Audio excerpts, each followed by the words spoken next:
Amis internautes, n'oubliez pas de liker, de vous abonner et de cliquer sur la note de notification pour ne rien rater. Après l'inhumation le jeudi 13 novembre 2025 de feu Marie-Claude Kora Chabi, veuve Korogoné Oru-Yerima Prosper, enseignante à la retraite, première directrice du foyer des jeunes filles et du Borgou et de la Libori, cofondatrice des établissements scolaires Socrate et de l'école supérieure de formation et de recyclage des enseignants, la famille s'est une nouvelle fois fortement mobilisée pour lui rendre un hommage à titre posthume digne de son parcours et de son impact ce samedi 15 novembre 2025.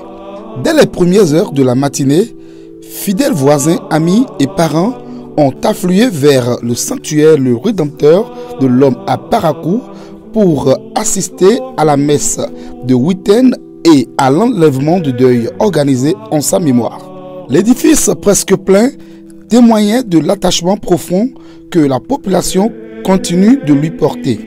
Dans son homélie, le célébrant du jour a rappelé la place centrale qu'occupait Marie-Claude Kora Chabi dans les dynamiques sociales, soulignant sa disponibilité, son écoute permanente et son rôle de médiatrice lors des moments difficiles.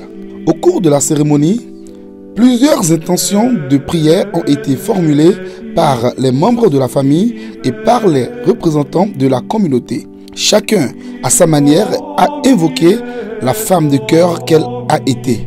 Une mère pour certains, une conseillère pour d'autres, mais surtout une référence morale pour tous. Maman Marie-Claude, pour qui nous sommes réunis aujourd'hui, est une femme d'exception. Une femme de l'ombre, tout le monde s'accorde à le dire, une femme de foi.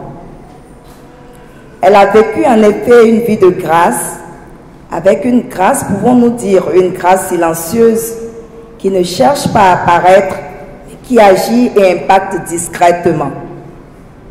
Notre maman était une force tranquille, comme nous aimions le dire, une de ces âmes qui élèvent les autres, les apaise, les éclaire sous la protection de notre Seigneur. Éducatrice passionnée, le Père l'a rappelé, elle a façonné des générations d'esprit et de conscience.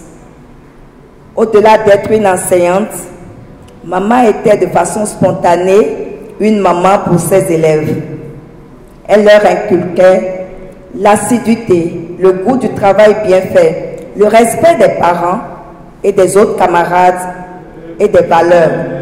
À l'issue de la messe, le mouvement s'est poursuivi vers son domicile où une réception a été organisée par la famille Korogoné et les beaux-fils, notamment Oru Guidou Sadek, colonel des douanes et époux de Korogoné Tekle, ainsi que Hamzat Alou, PRMP à la CNSS et époux de Korogoné Armel. Sous les tentes dressées pour l'occasion, l'atmosphère mêlait recueillement, solidarité et reconnaissance. Proches, amis, voisins et connaissances ont défilé pour présenter leurs condoléances et apporter leur réconfort à la famille. Les témoignages recueillis sur place étaient empreints d'une vive émotion. Plusieurs habitants ont mis en avant son sens du partage, sa capacité à rassembler et son attachement indéfectible aux valeurs familiales. Pour beaucoup, son départ laisse un vide difficile à combler. Les autorités locales également présentes pour soutenir la famille endeuillée ont salué une femme dont la sagesse aura durablement influencé l'harmonie sociale partout où elle est passée.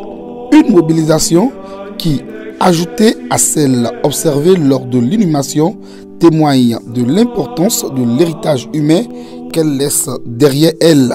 Ainsi, entre prières, témoignages et gestes de solidarité, la famille Korogoné continue d'honorer la mémoire d'une figure maternelle dont le souvenir restera profondément gravé dans les cœurs.